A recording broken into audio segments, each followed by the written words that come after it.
Selamünaleyküm.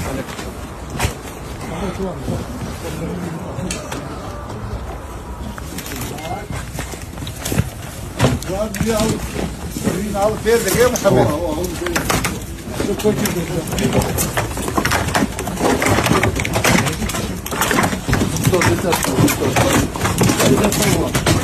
Usta yeter. Umut sıkıntı etmez.